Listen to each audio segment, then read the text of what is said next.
with COVID and with race and with everything, I think now is the time that leaders need to rise above, and the perception that they give the people is going to be that of we will make it. Absolutely. You know, and I think that's the most incredible thing.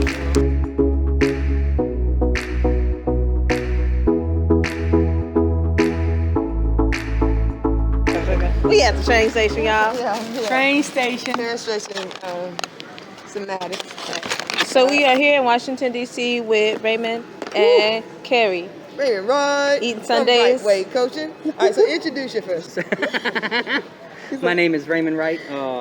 I'm founder and CEO of Right Way Leadership Transformational Coaching, as well as a leader in the social retail space. And my life is to help other people develop in the kingdom of God, leadership in the service of others, and transformational growth. Yes. So what is it that you see that you want amplified or added to your community? I think the greatest thing in Hagerstown, I'm in the Hagerstown area, is the boots on the grounds is great, and I think it all stems to the next generation. Economically, small businesses, we really need to bring small businesses, because a lot of businesses, because of COVID, have been closed down. So we really need that entrepreneurial, because I truly believe that entrepreneurs are what makes the world go round, right? Business developers, business owners, coaches, entrepreneurs. So I think if we can work on the small businesses, and then that transitions to the youth, right? Financial development. Like when they talk about raising minimum wage, it's a great idea. But if we don't develop financial literacy, then what does giving more money do? We need to teach people how to keep more of their money, invest more of their money. And that starts, to me personally, at that 12 to 14 age and goes into 18. You teach these next generation leaders, you teach these kids, right, not only to develop their finances, then you do what? You teach them how to develop their skills, right? What skills do we need them to develop, right? Basic. How do you conversate with people? How do you look at someone in the eyes? How do you shake hands? Work with a How team. do you introduce? How do you develop? How do you even know what skills you have to develop, right? Focus on your strengths. What are your strengths? Because in school they focus on what? They focus on the X's. They focus on the wrongs. They focus Being on systematic and passing tests. Exactly, right? So if you're not good in math, but you're great at marketing, like you just have a hunch for marketing, then let's focus on what you're good at. How do we excel? How do we put them in an educational, like real life situation, not in a school situation, but on the streets, in the classrooms, developing their skills, leadership skills. If you have this situation, if you're marketing, how do you pivot? Who do you lean on? Who do you go to? Do you go to your broke friend? Or do you reach out to someone, who's a mentor or a guide, right? So I think it's consistently putting pressure on the next generation to use their imagination, to use their leadership skills, and to develop themselves, right? Because without development, then what? Then after you're 18, you're relying on who? You're relying on college. And the government, or your parents, or your best friend. There's no independence. And that's the key. Self-sustainability. And I think who talked about that the most, I think it was, it might have been Jim Rome, who talked about how they need to teach in schools, like teach these kids independent thinking, teach these kids problem solving. You know what I mean? Like don't say there's only one way to solve this problem. No, just find me the answer, because everyone has a different way of doing it. And if you limit, like, dude, I know kids in the inner city that are way better than me at communicating. They're way better at me at learning. Right, because some people can do math, some people see math. And it's a big difference. It's a big difference. Some people do the blueprints and the architecture work. Some people have the vision. Yes. And the other people can do the angles and stuff. And then what is the thing? The one that sees it is the one that owns it. The one that can build it is the one who works for the visionary. Right? And both are needed. Yeah, and they're all needed. Absolutely. When you look at like the blue collar worker, right? It's almost a lost art. The mechanical fields, the electrical fields. Yes. And these are businesses that literally pay $70,000, $80,000 a year. But people, especially the youth, they don't think of it. They're not part of it. Yeah. Right? And We're it's taught like, to man, be like you know, doctors or yeah. lawyers You get caught up or in this, it's hard to something. know. Yeah, man. Yeah. You know, and it's like, look, that's great.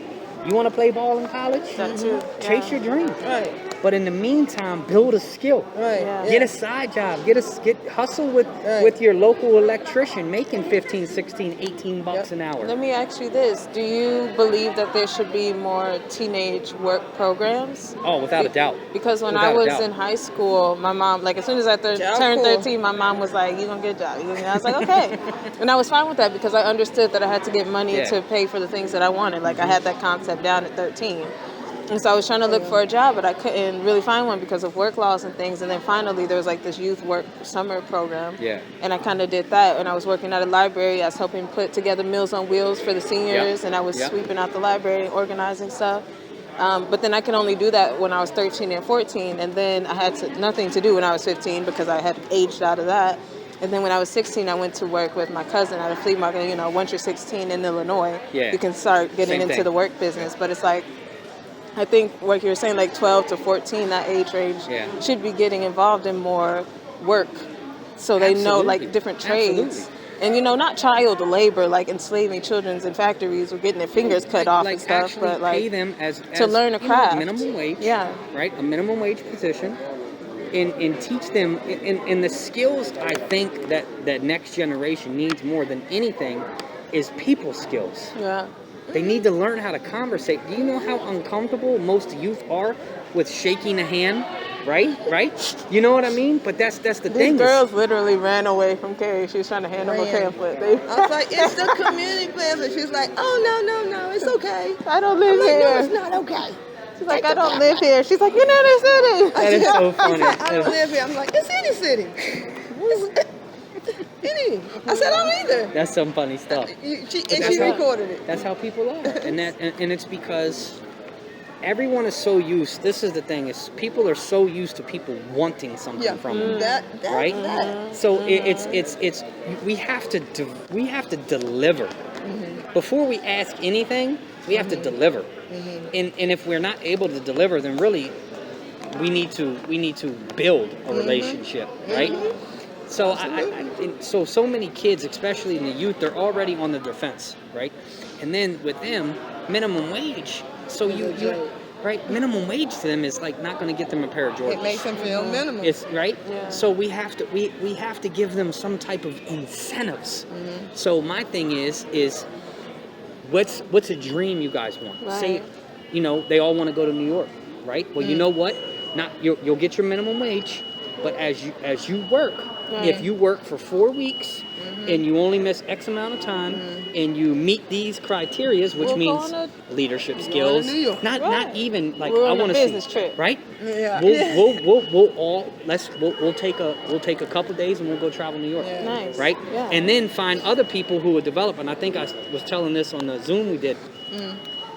You find a real estate agent or an investor who invests in multi-million-dollar homes.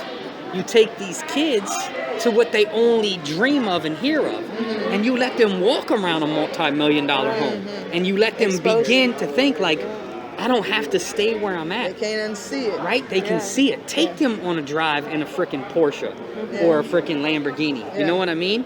But you have to have people that back you. Because if you don't get them to think bigger, then they're hearing it from the wrong people. Yeah. You know, and I'm nothing against but you got the rappers and they're telling you, you know what I mean, that you got to be a rapper or you got to be a ball player or you got to be a drug dealer, you got to be this. If you can tell them, no, you work hard. I was gonna say that's what that guy was saying in Chicago about the literacy and everything. Oh, yeah. Yeah, it's like you said, it's a lot of like a spillover with what people thinking. Yep. Yeah. Yeah, because you And gotta this- show them something different You know than what what's they see this every day. what You us know- doing right here, Yeah. right? And you So know if- what's even interesting, because I'm realizing when I was younger, I went to a private school. And it was kind of mixed because I wasn't the only black kid there. And I got a lot of my other exposure from my friends. Like that, my one friend was, her dad was a dentist. And they lived in this giant house. They had a Great Dane and it fit in there fine. But meanwhile, I'm like, 4 of my house could fit in this house. Like my house was like a 3-bedroom, 1 bathroom in a circle. 1 floor, that was it.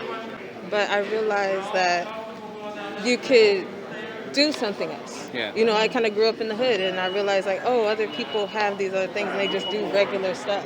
I had another friend, her dad owned an orchard, and they had tons of land, and they would have the Halloween party there. It was so cool. It's like that different kind of exposure through different people.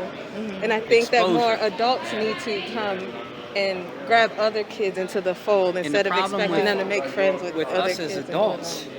It's just like we try to keep it all for ourselves. Yeah. You know what I mean? We don't want to go out of our time. That was another thing said. People leave the community, they never come back. They never come back. With COVID and with race and with everything, I think now is the time that leaders need to rise above, and the perception that they give the people is going to be that of we will make it. Absolutely. You know, and I think that's the most incredible thing.